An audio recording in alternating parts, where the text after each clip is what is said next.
buntag sa tanan. Ayo ang buntag kita magasimba sa Ginoo.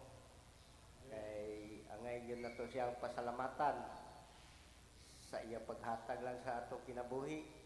Angay na nato pasalamatan ang Ginoo kay nakamata-bata.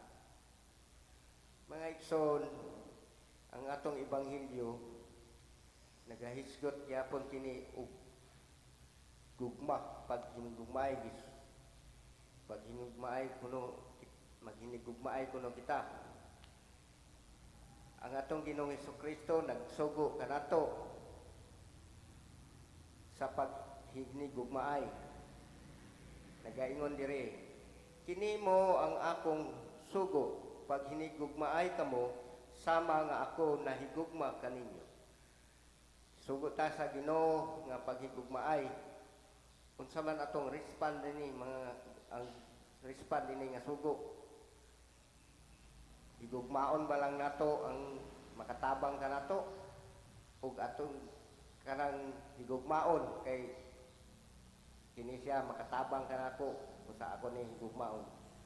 Unsaon naman mga igsoon katong dili makatabang kanato, dili na ba nato higugmaon sama sa mga tawo nga walay ikaon, mga tao nga mga byuda o mga balo nga walay nagatiman, o kanang mga tao na nagsuroy-suroy sa kadalanan, karang mga buang, di ba nato na angay higugmaon? Munay dapat nato nga angay higugmaon mga igsoon, kay walay mga nagtabang kanila. Saong mga kung duolan ta usa ka buang, ato naiuban akong nakita kung naimuduol sa ila ag ilag ipapahawa, dili kana mao ang paghigugma mga igsoon.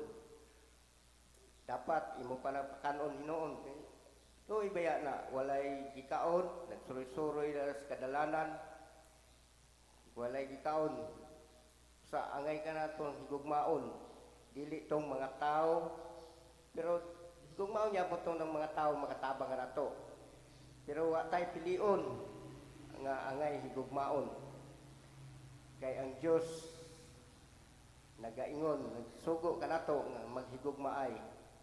Tao man na sila, angay gyapon nato na silang higugmaon, kay gihimo na sa Ginoo pareha sa iyang dagway. Busa angay kita to na gyapon higugmaon. Nagaingon siya sa pulong sa panultihon, nagaingon siya sa pulong dito nga kung giinsulto nimo ang mga kabos, samara nga giinsulto nimo ang Ginoo. Busa di kita angay mag-insulto na ng mga tao nga walay murag walay mga nahot ba sa atong tawhanon nga pagtan-aw.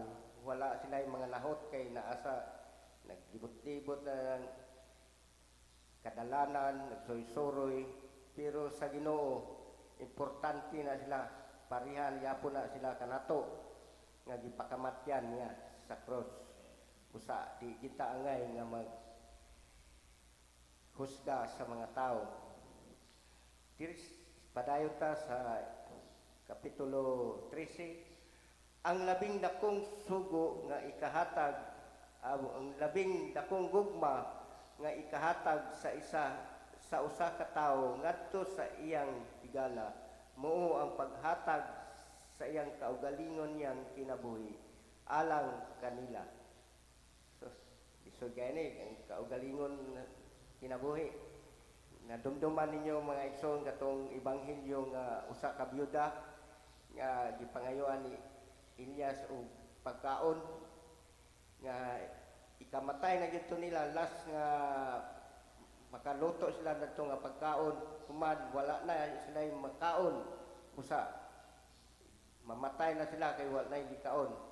Mao kini ang paghatag kinabuhi, ilang gituman bisag dili nila gusto kay mahuttan na sila, wala na sila, pahurot ng pagkaon, mamatay na sila.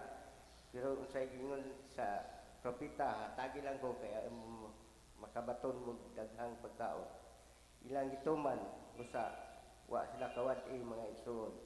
Mao kini ang paghatag sa ilang kinabuhi. Mao kini ang tinuray nga naghatag sa ilang kinabuhi. Nakoy basahon diri sa panultihon mga igsoon sa kapitulo 10 bersikulo 12 nag-ingon diri nga kapitulo 12 makahimog kasamok ang pagdumot apan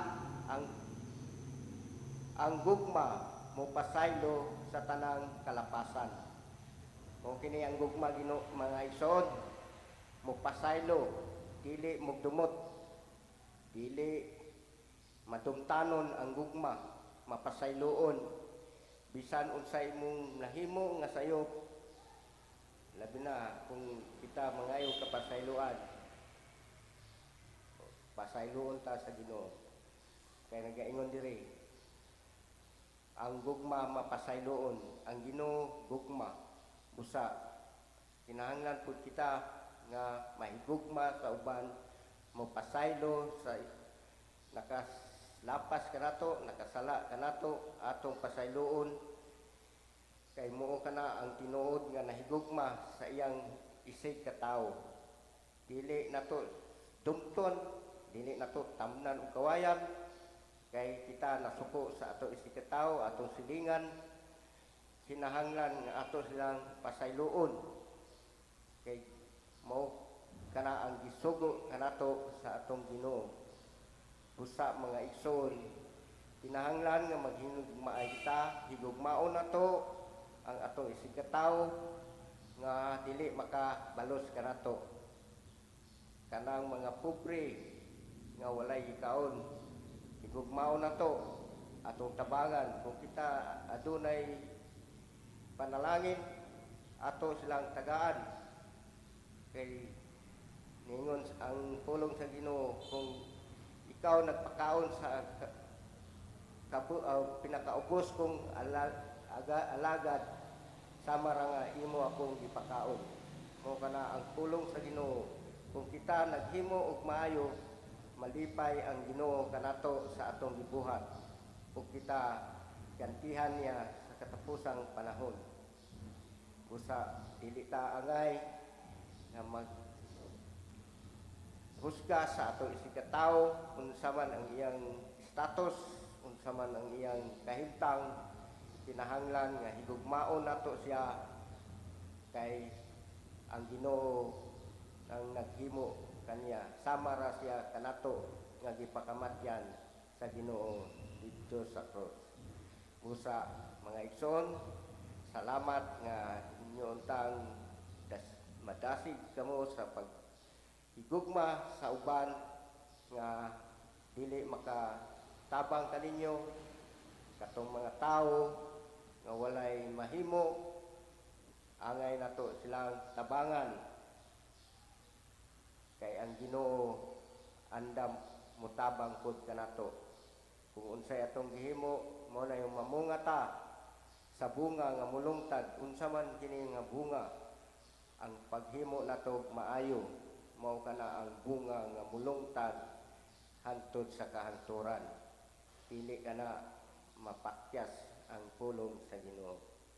Sa kana atong ebanghelyo palihog manindog